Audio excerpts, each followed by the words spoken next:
स्वागत है आप सभी लोगों का मेरे चैनल साइंस टू टेक्नोलॉजी में। मैं अनुपम विपुल आप सभी लोगों का स्वागत करता हूं आज के शो रॉकेट मंडे में। आज हम लोग बात करेंगे रॉकेट दुनिया में एक बड़ी कंपनी के बारे में यानी यूनाइटेड लॉन्च अलायंस के बारे में। तो आइए समझते हैं।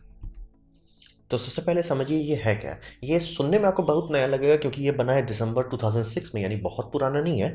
लेकिन हिसाब ये था कि दो बहुत बड़े स्पेस जायंट एक साथ आए ताकि ये बनाया जा सके। इसमें एक सबसे बड़ा जायंट है लॉकहीड मार्टिन स्पेस डिवीजन और बोइंग का defence and space and security division. तो मतलब दो बड़ी कंपनी का दो बड़ा सेक्शन जोड़ के एक एसोसिएशन बनाया गया जिसे हम लोग यूएलए कहते हैं। और यूएलए के पास आप ये समझिए इसका मेन बनाने का कारण ये था कि दोनों कंपनी एक ही जैसा चीज़ कर रही है और दोनों कंपनी एक ही जगह पे compete करने लगी। तो हिसाब ये रहा कि कंपटीशन से ज़्यादा फायदेमंद होगा अगर पार्टनरशिप करते हैं कि भैया ये लॉन्च तुम करो, ये लॉन्च हम करते हैं। ये लॉन्च में तुमको compete करने का कोई फायदा नहीं, मतलब मान ली बोइंग वाला रॉकेट इस लॉन्च को सूट नहीं करता है, वहाँ पे आप लॉकहीड मार्टिन इस्तेमाल करें। जहाँ पे लॉकहीड मार्टिन का सूट नहीं करता वहाँ बोइंग का इस्तेमाल करें। तो दोनों को फायदा, और दोनों का मेन कस्टमर जो है उसमें है डिपार्टमेंट ऑफ डिफेंस। और आप लोग जो सुनते हो ना स्पाई सैटेलाइट, सिक्योरिटी सैटेलाइट, वो सब यही भेजता है। और ये मतलब नासा से बड़ा है। और फिर आता है नासा जिसको आप और हम सब लोग जानते हैं। तो ये दो बहुत बड़े कस्टमर थे और उन दोनों को ये चाहिए था कि स्ट्रीमलाइन करो, हौच पौच कम करो। तो इसी कारण से इसको यूएलए को काफ़ी ये मिला, क्या बोलते हैं, फाउंडेशन रखा गया और इसमें बहुत सारे सब कॉन्ट्रैक्टर इसके अंदर आते हैं। और इसके बाद आप ये समझिए कि इसका कमर्शियल सैटेलाइट भी ये लॉन्च करेंगे अगर आप इनको अफोर्ड कर सकते हो। और बहुत सारे कमर्शियल सप्लाईज करे जा चुके हैं। स्पेसएक्स पहली कंपनी नहीं है, ये भी करते ही आ रहे हैं, यूएलए भी करते ही आ रहे हैं। अब बात करते हैं इनके पास औजार क्या है, यानी टूल्स क्या क्या है। तो टूल्स में ये समझिए इनके पास एटलस का पूरा रॉकेट सीरीज आया लॉकहीड मार्टिन का इस्तेमाल करने के कारण, और फिर डेल्टा का पूरा सीरीज आया बोइंग का इस्तेमाल करना। तो ये दो इनका मेन वर्कहॉर्स सीरीज था। हर सीरीज में मतलब इनके पास 3-4 रॉकेट है। डिपेंड करता था, मतलब कि जैसे समझिए एटलस हैवी जो था उसे कैंसिल कर दिया गया कि डेल्टा हैवी के चक्कर में कि भैया दोनों दो एक ही जैसा रॉकेट बना के कोई फायदा नहीं है क्योंकि सब एक ही कॉन्ट्रैक्टर के अंदर काम कर रहे हैं। तो मतलब समझिए वही स्ट्रीमलाइनिंग वही करना था कि कभी एटलस सूट कर रहा है, कभी डेल्टा सूट कर रहा है, उसके हिसाब से फटाफट फटाफट लॉन्चिंग किया जाए और सबको एक रूफ के अंडर डेवलपमेंट किया जाना, मतलब एक ही फैक्ट्री में आपसे दोनों को बनाने की व्यवस्था करने लगे। और इसके बहुत सारे वर्जन्स बनाए गए और अब ये सबको रिटायर किया जा रहा है। अब रिटायर करके वल्कन सेंचुरियन को बनाया जाएगा जो इनका नया औजार होगा। और इस बार दो मॉडल की जगह एक मॉडल होगा और उसी से ये 99% काम करना चाहते हैं। जैसे कि स्पेसएक्स का अगर आप अभी देखेंगे तो स्पेसएक्स का मोस्टली जितना भी काम है वो सब हो जाता है फाल्कन 9 से हो जाता है। फाल्कन हैवी कभी कभार उनको छूना पड़ता है। तो वही समझिए ये भी वही करना चाहते हैं कि हमारा एक रॉकेट रहे, 25-26 को हटा के एक रॉकेट रहे। और इसमें हिसाब ये लगा रहा है कि अभी थियोरेटिकल होप जो है कि वो इसमें स्मार्ट इस्तेमाल करेंगे, यानी कि पार्शियली रियूजेबल बनाएंगे। यानी रॉकेट का जो लोअर सेक्शन है वो डिटैच हो जाएगा और हीट शील्ड का इस्तेमाल करके धरती में वापस लैंड कर जाएगा और मतलब बीच हवा में से कैप्चर कर लिया लैंड। मतलब इंजन, क्योंकि फ्यूल टैंक हट चुका है, इंजन वापस चालू नहीं हो सकता है। इंजन गिरने लगेगा, इन्फ्लेटेबल हीट शील्ड का इस्तेमाल करेगा, हीट शील्ड का इस्तेमाल करके एटमॉस्फेयर में आएगा, फिर पैराविंग खोलेगा, पैराविंग को हेलीकॉप्टर से पकड़ के कैच कर लिया जाएगा। ऐसा बहुत पहले किया जाता था 1960s के आसपास में, जब 60-70 के आसपास में समझ लीजिए, क्योंकि उस टाइम डिजिटल तो कुछ था नहीं। तो स्पाई सैटेलाइट फोटो खींचता था, नेगेटिव बनाता था और नेगेटिव को कैनिस्टर में लॉन्च कर दिया जाता था और कैनिस्टर को सीधे सीधे हवा से पकड़ना रहता था। तो वैसा किया जा चुका है कि अंतरिक्ष से कोई चीज़ आ रहा है उसे कैप्चर कर लो। लेकिन अब समझ रहे हो, बहुत लंबा तिकड़म वाला रास्ता है। और आप बोलेंगे कि ऐसा रास्ता क्यों जा रहा है, क्योंकि ना पूरा रॉकेट को रियूजेबल बनाना है। बात है कि पूरा रॉकेट को रियूजेबल बनाने में एक बहुत ज़्यादा इंजीनियरिंग लगेगी। दूसरा, रॉकेट का कॉम्प्रोमाइज़ करना पड़ता है। जैसे कि फाल्कन 9 को अगर आप डिस्पोजेबल मोड में इस्तेमाल करते हैं वो ज़्यादा टन लो अर्थ ऑर्बिट में ले जा सकता है। और अगर आप चाहते हैं कि मतलब रिटर्न के लिए फ्यूल बचा के रखें तो वो बहुत ज़्यादा टनेज लॉस करता है। थैंकफुली वो रॉकेट बहुत ज़्यादा बड़ा है, मतलब उतना कोई डिमांड ही नहीं है, जितना वो 20 टन के ऊपर चला जाता है उतना डिमांड नहीं है। तो इसलिए उनको कोई दिक्कत नहीं। लेकिन अगर मान लिया आप रॉकेट बनाना जो टनेज के बेसिस पर चल रहा है, आप एक एक टन गंवाना आपके लिए फायदेमंद नहीं होगा। और उनका हिसाब ये आ रहा था कि 60% रॉकेट का कॉस्ट इंजन में होता है। इंजन को अगर अच्छे से रिकवर कर लेते हैं आधा काम तो वही नहीं पड़ जाएगा। तो ये इनका आइडिया, ये बात जानना जरूरी है, ये इनका आइडिया है, अभी करे नहीं है, सिर्फ अभी एनिमेशन आपको देखने को मिलेगा, अभी रियल वर्ल्ड में नहीं पहुंचे हैं। तो इनके पास यही औजार है। वल्कन तो बनाना ही है, क्या उसमें ये स्मार्ट का डिप्लॉयमेंट करेंगे कि नहीं करेंगे वो डिपेंड करता है, आने वाले टाइम में पता चलेगा। अब बात करते हैं इनके पास काफ़ी सारे एडवांस टेक पे भी काम चल रहा है, जिसमें एक टेक्नोलॉजी बहुत ज़्यादा मुझे पसंद आया, जिसमें था कि ये आप लोग बहुत बार सुनते हैं कि अंतरिक्ष में प्रोपेलेंट डिपो हम लोग को बनाना ही पड़ेगा। मतलब कि जहाँ अंतरिक्ष में रिफ्यूल कर सकें, क्योंकि रॉकेट अगर धरती से ही सारा चीज़ लेके जा रहा है नहीं टिक सकते। जैसे कि मतलब अभी हम लोग मार्स जाने के बारे में सोच रहे हैं, तो क्या सोच रहे हैं, वहीं पर ऑक्सीजन बनाए, वहीं पर मीथेन बनाए। तो घुमा फिरा के एंड में आपको वो करना ही है कि आप प्रोपेलेंट जहाँ जा रहे हैं वहाँ बनाएं।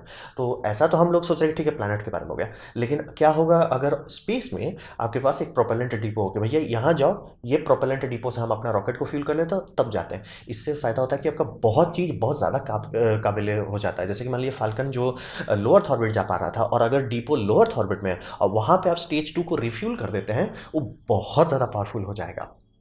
तो इसी का फ़ायदा उठा के मतलब बहुत सारे कॉन्सेप्ट निकाले गए, डेवलपमेंट निकाले गए, और हिसाब आ गया कि आज नहीं तो कल, कल नहीं तो परसों आपको घुमा फिरा के प्रोपेलेंट डिपो बनाना ही पड़ेगा। तो ये कंपनी उसके लिए पूरा जो फाउंडेशनल टेक्नोलॉजी होती है, मतलब अच्छा एक्चुअली बनाओगे तो बनाओगे कैसे, वो काम शुरू करती है, जिसका नाम है एडवांस क्रायोजेनिक इवॉल्व्ड स्टेज। तो ये जो टेक्नोलॉजी है, इसमें हिसाब ये है कि ये टैंक जो है बलून टैंक बनाएंगे।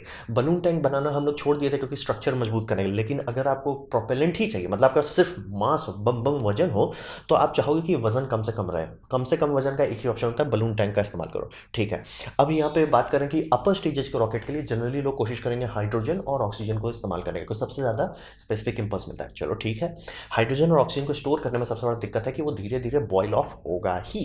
तो बॉयल ऑफ से क्या करें, और फिर बात आता है कि प्रेशर भी आपको देना पड़ेगा, बहुत सारा तिगड़म था। तो ये टेक्नोलॉजी का ये मतलब है नॉर्मल स्टेज 2, ये प्रोपेलेंट का डिपो नहीं है, प्रोपेलेंट का उनका डिज़ाइन अलग है। ये मतलब इसमें एक चीज़ टेस्ट करें कि इसमें एक इंजन लगाएं, जैसे आपकी गाड़ी में इंजन होता है। तो ये इंजन है super high efficiency integrated vehicular fluid system. हाँ, मतलब बेसिकली ये कार इंजन जैसा सिस्टम लगाया हुआ है। हिसाब ये है कि हाइड्रोजन बॉयल ऑफ हो रहा है, ऑक्सीजन बॉयल ऑफ हो रहा है, ये बॉयल ऑफ जाएगा आपका कार इंजन में, और वो इंजन को चलाएगा। इंजन को चलाने से आपके पास दो चीज़ आएगा, पहला रोटेशनल एनर्जी, जिससे आपका इलेक्ट्रिकल नीड मिल जाएगा, इसको सोलर पैनल से वजन डालने का घटाने की जरूरत नहीं पड़ेगा, पहला बम। दूसरा, जो एग्जॉस्ट निकल रहा है वो वापस टैंक में डाल देंगे, तो टैंक में डाल के टैंक प्रेशराइज रख पाएंगे, तो इनको हीलियम का सिस्टम लगाने की ज़रूरत नहीं पड़ेगी कि बैठ के पूरा हीलियम को मेंटेन करते रहो। तो ये मतलब दो फायदा कर देगा, दो इनका मेन है। और प्लस समझिए ये एटीट्यूड कंट्रोल, ये सब में काफ़ी मदद करे। तो मतलब समझिए जो बॉयल ऑफ हो रहा है, जिसे आप कितनों कर लें जीरो नहीं कर पाएंगे, उसी का इस्तेमाल करके थोड़ा थोड़ा ये एनर्जी निकाल लेगा, थोड़ा सा उसी का इस्तेमाल करके प्रेशराइजेशन भी कर देगा, और लंबे समय, मतलब ये सिस्टम आपको देखिए सोचने देता है कि क्योंकि अभी हमारा जो टेक्नोलॉजी है वो है कि अभी रॉकेट लॉन्च किए, मानिए कि 2-3 दिन के अंदर दूसरा रॉकेट पहुंच जाए, नहीं तो वो प्रोपेलेंट बॉयल ऑफ बहुत हो जाएगा। तो ये सब टेक्नोलॉजी पे जो डेवलपमेंट किया जा रहा है, ये अलाउ करेगा कि हम लोग बहुत बड़ा प्रोपेलेंट डिपो बना लें, जो मतलब सही है 1-2 हफ्ता या 1-2 महीना, या क्या पता चला कि मतलब अगर बहुत अच्छे सिस्टम बन जाता है और स्टारशिप जा जाके बस उसका रिफ्यूलिंग कर, मतलब स्टारशिप का एक वेरिएंट बना है जो सिर्फ रिफ्यूलिंग के लिए, सिर्फ और सिर्फ रिफ्यूलिंग करता रहता है डिपो को। स्टारशिप खुद ब खुद नहीं रहेगा, स्टारशिप डिपो को रिफ्यूल करेगा, और डिपो से बहुत सारे और रॉकेट को भेजा जाएगा, बहुत काम पॉसिबल हो जाएगा। तो एडवांस टेक के मामले में यूएलए काफ़ी बड़े बड़े प्रोजेक्ट्स पे काम कर रहा है, मतलब इसका छोटा भाई तो बना ही चुके हैं, फिजिकली बना चुके हैं। अब बात करते हैं पॉलिटिक्स। यूएलए के बारे में आप बात नहीं कर सकते बिना पॉलिटिक्स के, क्योंकि यूएलए के चलते ही एसएलएस बन रहा है। तो यूएलए का सबसे बड़ा समस्या ये है कि पॉलिटिक्स जो है ना डायरेक्ट कंट्रोल रखता है, डायरेक्ट, इनडायरेक्टली नहीं, क्योंकि समझिए टेक्निकली यूएस में ऐसा अलाउड नहीं कि दो बहुत बड़ी कंपनी को जोड़ के और बड़ा कंपनी बना दें, उसे मोनोपोली बनने का रिस्क रहता है, इसलिए गवर्नमेंट नहीं अलाउ करती है। तो वो सब हटाने के चक्कर में पॉलिटिक्स से काफ़ी सारा हुआ करना पड़ा, और पॉलिटिक्स को बाईपास करने का एक फ़ायदा तो मिला कि इनका ब्लोट कम हो गया और रेड टेप कम हो गया, लेकिन साइड इफेक्ट हो गया, ये कंपनी की तरफ से कम हो गया, दो कंपनी में हौच-पौच खत्म हो गया, लेकिन पॉलिटिक्स की तरफ 10 गो आ गया, क्योंकि अब पॉलिटिक्स हर बात को मॉनिटर करेंगे। आप कौन रॉकेट बना रहे हैं, आप ये रॉकेट क्यों बना रहे हैं, आप ये किस लिए कर रहे हैं। तो इसी कारण से बात ये हो रहा है कि हौच-पौच इनको मिला, एक जगह हौच-पौच हटा है, दूसरी जगह हौच-पौच आ गया। दूसरा, इनका जो क्लाइंट लिस्ट है वो बहुत स्टेबल है, लेकिन इसका साइड इफेक्ट है, इनके पास कभी प्रेशर नहीं होता कि अगर हम डेवलपमेंट नहीं करेंगे लटक जाएंगे, ये इनको नहीं होता है। और इसी चक्कर में मतलब यूएलए के सब कॉन्ट्रैक्टर लिस्ट में एक बहुत बड़ी कंपनी स्वाहा हो गई रैंडमली, क्योंकि उनका बजटिंग नहीं पा, उसको सीधे ब्लू ऑरिजिन हटा डाला मार्केट से कि भैया आप हटो, आप हटो, आपसे रॉकेट इंजन नहीं बनेगा सही दाम पे। देखते रहते, वो भी बहुत बड़ी कंपनी थी, गायब हो गई। वैसे ही यूएलए भी उसी खतरे में है कि है एक दिन गायब हो जाएगा, क्यों भैया, आपका कॉन्ट्रैक्ट ही हम नहीं दे सकते, आप लूट ले रहे हो। तो हिसाब वही समझिए कि ये जो क्लाइंट को जो स्टेबिलिटी देती है, ये इनको एक ब्लाइंडनेस दे देता है, और इनका समझिए स्लो टू चेंज और अडाप्ट। जैसे एग्जांपल के तौर पे मिस्टर शेल्बी करके जो चेयरमैन हैं, जिनके पास मतलब ओबामा के टाइम से ये बैठे हुए हैं, तो इनका था कि मतलब जो नया प्रोपेलेंट डिपो का प्रोजेक्ट था उसे कैंसिल करवाएं। ऐसा क्यों? इनका हिसाब ये था कि अगर प्रोपेलेंट डिपो बना दिया जाता, छोटे रॉकेट भी बड़े रॉकेट बन जाते हैं बेसिकली। तो अगर वैसा हो जाता है तो जो बड़े रॉकेट जैसे कि यूएलए, ये सब जो मतलब ये समझिए एसएलएस जैसा बड़ा रॉकेट बना, ये इनके स्टेट में बनता है, और अगर ये सब का ज़रूरत ही खत्म हो जाए, मान लिया आपने प्रोपेलेंट डिपो बना दिया कि भैया फाल्कन 9 से ही सब चीज़ हो जाए, तो इसको कोई क्यों बनाएगा, और इसको नहीं बनाएगा, जॉब्स खत्म हो जाएंगे। इनको यहाँ पे इलेक्ट करके रखा गया था कि भैया जॉब को बचाओ, तो इसीलिए इन्होंने उसको कैंसिल कर दिया। मतलब ये बात समझना बहुत ज़रूरी है। कई बार हम लोग सोचते हैं ना कि ये सब ईवल हैं, पॉलिटिशियन है, उनका नहीं है, उनको बैठाया गया है। मतलब आप सोचिए, इनको जिन्होंने इलेक्ट किया वो बोले कि आप हमारे लिए लड़िए, हमें जॉब चाहिए यहाँ पे, और वहीं उनको काटना पड़ जाएगा अगर वो अलाउ कर देते उसके हिसाब से। तो बात तो वही है। लेकिन नासा फिर भी उसको लॉन्च कर दिया कि एसएलएस बहुत ज़्यादा डिले हो गया, कि मतलब नासा हार मान गया कि भाई नहीं होगा एसएलएस से, तो शांति से प्रोपेलर डिपो वाला प्रोजेक्ट को वापस रीस्टार्ट कर दिया गया है। तो वही समझिए कि पॉलिटिक्स इसमें ना एकदम यूएलए में ऐसे एकदम एकदम हौच पौच हो गया है, क्लियर कट नहीं है। एज ए कंपनी के तौर पे नहीं सोच सकते कि कंपनी है, प्रोडक्ट बनाएंगे, प्रोडक्ट नहीं बिकेगा डूब जाएंगे, ऐसा नहीं है। और हौच पौच दोनों तरफ से इनको पड़ रहा है कि पॉलिटिशियन इनका मतलब एक एक चीज़ को कंट्रोल कर रहे हैं, और मतलब ये ठीक है पॉलिटिशियन छेड़ रहे हैं तो ये मान के चल रहे हैं कि पॉलिटिशियन हमेशा एक ही जैसे रहेंगे, लेकिन वो बदल जाता है। तो समझिए हौच पौच के मामले में यूएलए बनाया गया था कंपनी का हौच पौच कम करने के लिए, वो कर लिया, लेकिन पॉलिटिक्स का हौच पौच बहुत बढ़ गया। अब बात करते हैं इनका कंपटीशन का। कोई भी स्पेस कंपनी का बारे में बात करने का कोई मतलब नहीं है जब तक आप उसे स्पेस एक्स से कंपेयर में नहीं करते हैं।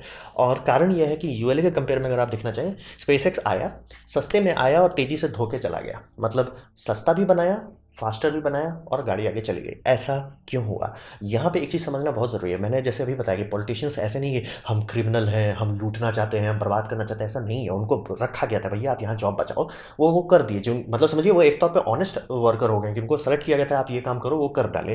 तो वैसा यहाँ पे भी हो रहा है कि यूएलए ऐसा नहीं कि हम 700 मतलब जैसे जो काम 25 मिलियन में स्पेसेस करता है ये 150 लेते हैं, ऐसा नहीं कि अरे हम 150 खाएंगे गटागट मजा आएगा डकार मारेंगे, ऐसा नहीं है। इनको काम करने में उतना लगता है। तो ये होता कहाँ से? ये फिलॉसफी के अंदर से होता है। एग्जाम्पल के तौर पे मतलब अगर आप टाइप कीजिएगा यूएलए रॉकेट फैक्ट्री, मैंने नीचे लिंक भी दे दिया है, रॉकेट फैक्ट्री का टूर देखिएगा, लगेगा रॉकेट फैक्ट्री, बम बम रॉकेट फैक्ट्री। और इन्होंने जो रॉकेट फैक्ट्री बनाया ये 40 रॉकेट को एक साल के अंदर डेवलप कर सकते हैं। मतलब बहुत हाई कैपेसिटी का फैक्ट्री है, और आप देख के लगेगा कि रॉकेट फैक्ट्री है। अब वहीं देखिए स्टारशिप को कहाँ बनाया जा रहा है, खुले में बना दे रहे हैं। अरे भैया मतलब बारिश उरिश हो रहा है इसलिए चक्कर में तो अब टेंट बना रहे हैं। तो सोच लीजिए एक टेंट में बना दे रहा है कुछ भी, और एक तो है कि एकदम क्लीन रूम है, सब चीज़ चकाचक है, परत दर परत होता है। मतलब सीधे देखिए कि यूएलए का क्लीन रूम है जहाँ पे वो इंजन को स्टेज में बोल्ट करते हैं। स्पेसएक्स कहाँ पे बोल्टिंग करता है? बाहर खुले में जाके नीचे से लगा के बोल्ट करते थे, चलो फुटो। तो वही समझिए फिलॉसफी का ये जो अंतर है, इसी कारण से स्पेसएक्स का काम करने का दर बहुत कम है। यानी इनका जो वर्किंग चार्जेस आ रहे हैं वो बहुत कम है। इसी का ऐसा नहीं कि यूएलए लूट रहा है। यूएलए का जो पूरा पाइपलाइन बना हुआ है, वो पाइपलाइन को स्पेसएक्स देखा, बोला कि ये तो कोपट पाइपलाइन है, हम हटा देंगे इस पाइपलाइन को। इनको मतलब जो एल्युमिनियम को लिए देखिए, मतलब ये मैं ज़रूर कहूँगा ये वीडियो देखिए, एल्युमिनियम लेते हैं। पहले एल्युमिनियम बहुत महंगा है, दूसरा उसको मिलिंग करते हैं, वो बहुत महंगा है, फिर उसको अच्छे से शेप करते हैं। स्पेसएक्स का क्या है, ए भैया रोल लाने का, रोल को ऐसे गोल गोल कर देने का, पनीर रोल रेडी, जाओ उड़ो एंजॉय मारो। इसलिए वही से फिलॉसफी का जो अंतर आया, इसी कारण से स्पेसएक्स दाम घटा पा रहा है। और यूएलए को अभी जो इतना हौच-पौच है, पॉलिटिक्स घुसा हुआ है, जैसे अभी ये यूएलए है, ये जहाँ पे है वहाँ पे ये एक बहुत बड़े पावर प्लांट का बिजली खाता है। तो पावर प्लांट का एक कस्टमर है जो मैन्युफैक्चरिंग मिलिंग इंडस्ट्री है, जहाँ पे स्टील और एल्युमिनियम का मैन्युफैक्चरिंग होता है, उसका ये बहुत बड़ा क्लाइंट है। अगर ये मान लीजिए कल को बोलता है कि हम बंद कर देते हैं, साले पॉलिटिशियन बोले ये क्या क्या क्या, हम आपको यहाँ पे लाइसेंस किस लिए दिए कि आप वो लोग में मतलब नौकरी देते रहिए। तो वही समझिए ये हौच-पौच के चलते, फिलॉसफी के चलते यूएलए लटका हुआ है। और उसी के चलते आप यही देखिए, मतलब आपको तुरंत शॉक लगेगा कि कैसे स्पेसएक्स रॉकेट बनाते हैं। मतलब रॉकेट हम लोग सुनते हैं best of the best technology है, लेकिन ये खुले में बना दे रहे हैं। दूसरा है कि एकदम क्लीन रूम होगा, सब चीज़ चकाचक होगा, सब लोग बनी सूट पहने रहेंगे। तो वही चीज़ आप सोचते नहीं हो, लेकिन अगर पूरे के पूरे वर्कफोर्स को आपको बनी सूट पहनाना पड़े, उसी में लुट जाइएगा, बहुत महंगा होता है। तो वही सब समझिए, कंपटीशन के मामले में स्पेसएक्स जो पाइपलाइन को ही सुधार डाला, इसीलिए वो इतना आगे चले गए। उन और पॉलिटिक्स तो उनको लड़ना ही था, क्योंकि पॉलिटिशियन सपोर्ट ही नहीं कर रहे थे। तो पॉलिटिशियन नहीं सपोर्ट कर रहे थे तो ये आराम से, अरे ये जगह पे आपको ज़मीन मिल रहा है ना, हम इधर चले जाते हैं। पॉलिटिशियन बोला कुछ बोल ही नहीं रहे थे, ठीक है हम निकल लेते हैं। तो वही बात है कि इनको बहुत स्पीड से यूएलए को अपने आप को अपडेट करना हो, नहीं तो ये भी फेड अवे हो जाएंगे कि हैं स्वाहा। तो ये समझना बहुत ज़रूरी है कि कंपटीशन के मामले में स्पेसएक्स इसीलिए इतना सक्सेसफुल हुआ। हर चीज़ का पाइपलाइन ही बदल डाले, बाकी सब तो समझिए रेस में है ही नहीं जिस स्पीड से वो चल रहा है। तो ये था मेरा प्रेजेंटेशन यूएलए के बारे में। उम्मीद करता हूँ आपको अच्छा लगा हो, कुछ सीखने मिला हो, कुछ समझ में हो। अगर ऐसा है लाइक कर दें, दोस्तों शेयर कर दें, उससे मेरा काफ़ी भला होगा। नहीं अच्छा लगा, नहीं पसंद आया, कोई बात नहीं, आप डिसलाइक कर सकते हैं। मैं कहूँगा डिसलाइक 2 बार दबाएं, उसमें मुझे पता चलेगा कितना ना पसंद हुआ है। मैं आपसे कहूँगा कमेंट लिखें, मैं हर कमेंट का जवाब देने की कोशिश करता हूँ। आपसे कहूँगा सब्सक्राइब कीजिए, बेल दबाइए अगर आप फ्री हैं तो। आपने मेरा वीडियो देखा, जान के मुझे बहुत खुशी हुई। धन्यवाद।